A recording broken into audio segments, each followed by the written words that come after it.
this was the second charge. The first charge I declared was against the crossbowman with the other chariot, and they stand and shoot and killed him. So yeah, okay, I got a little revenge there. Finally, after trying to do so the last 3 turns, or last 2 turns, I got Flames of Phoenix off at these shades and wiped out half of them. I think I even inflicted a wound on the character, and yeah, that was so nice and necessary, because those things are really nasty. Mercenaries turn 4. He didn't rally his crossbowman, which was nice, and he charged the white lions with his ogres and the giant.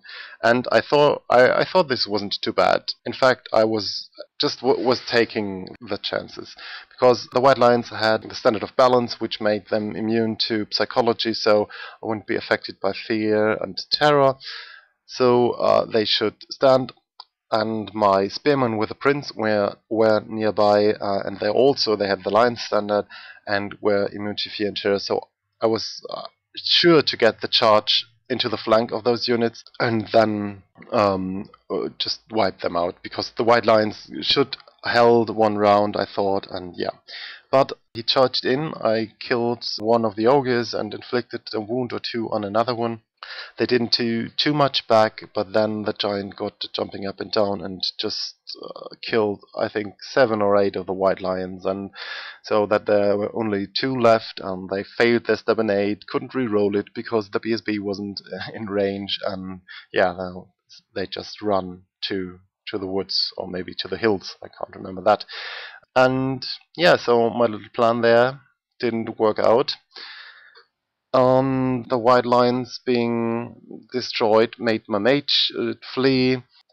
So, in turn 5, I charged my spearmen into the lead belches. I couldn't remember why I did that. Maybe just because it was a tempting target. I should have charged the ogre. I think there was only 1 left. Maybe I killed 2. So, but I would have killed him and got into combat with the giant, and with my static combat dress and everything, I should have done fine.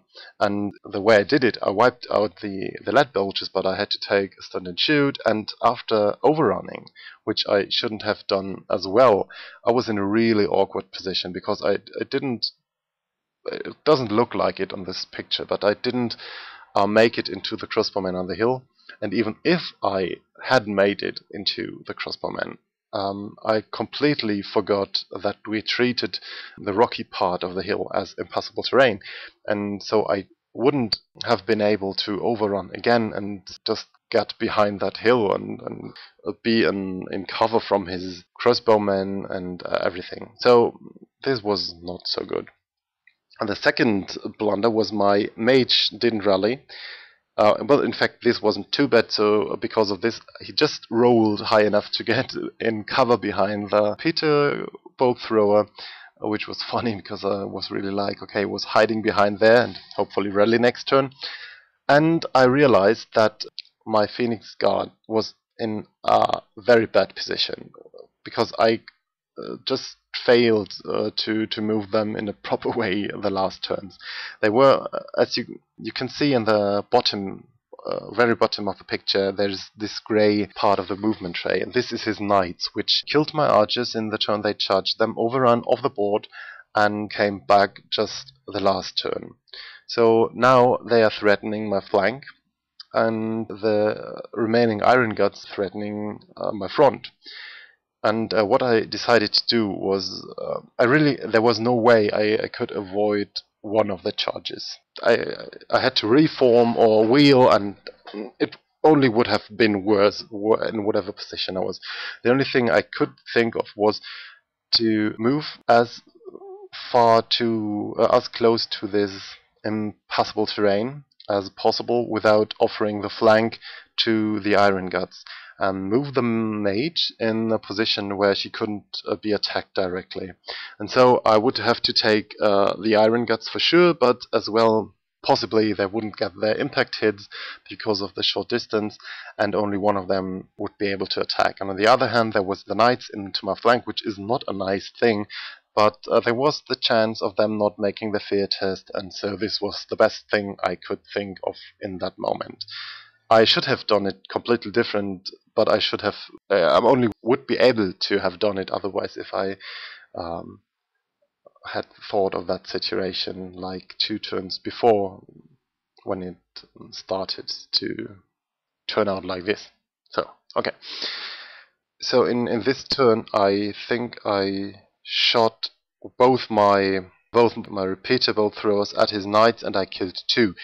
So there were only 3 knights left, and yeah, so the threat was minimized, but no, maybe not minimized, but it wasn't as hard as getting hit by 5 knights in the flank. Mercenaries turn 5. The knights make their fear test, and the Iron Gods charge the Phoenix Guard as well. And yeah, I thought if I made some ward saves and everything, this could have gone in my favor, but as you can see in this picture, it didn't. And other than that, he just turned around everything and shot at my spearman, rallied his crossbowman that ready to shoot at me in the next turn, and positioned his mage, all his mages, in ways that I couldn't reach them in my last turn. The only good thing was that due to the overrun, his knights were in a position where they would get a flank shot from my repeater bolt thrower. So, in my turn 6, I charged the cannon crew with the lion chariot, and who fled and got away, and just a desperate move, I charged my prince out of the spearman unit at one of his mages, who fled and got away, which was predictable, but I thought there's a chance that he wouldn't rally, and me alone in the open, I'm fine. He has the armor of Kalidor and those bracelets, or whatever they're called, which give you the armor save reroll and 4+ ward save, so he should be fine, especially without the cannon, with the cannon not manned. And yeah, so he turned around his... Oh no, this was me. I turned around the spearman to face the inevitable charge from the giant and the ogre, which in fact maybe he wouldn't have charged the spearmen if I had left my prince with them. But okay, so and the BSB now without his chariot just moved around and tried to kill his mage finally, but the reaver bow failed me and I only got 1 wound on him. Killed the Pegasus, but okay, this is 50 points, not that big of a deal. I rallied the mage.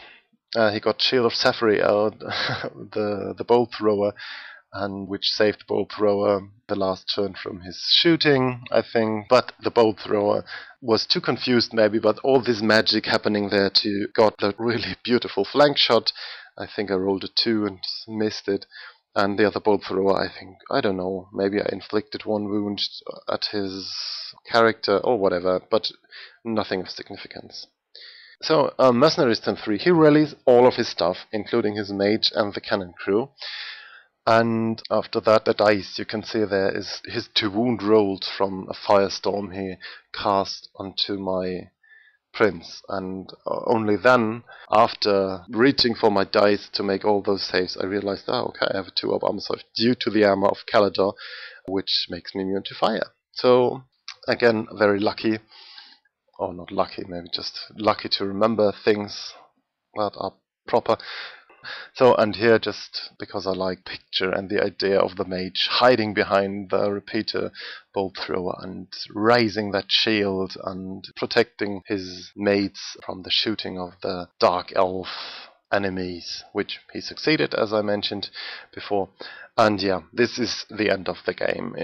He made the mistake of charging my spearman in the rear with his crossbowman on the hill, which allowed me to just turn back and kill a lot of them, which made, I think the combat was a draw, or I only lost by 1, and with the prince nearby, I stood there and at least conserved half points.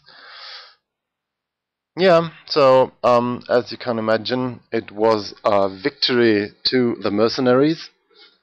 I think it was a significant victory, not a massacre, but it was very close to a massacre. So all in all, it was a really fun game, and I hope you enjoyed it.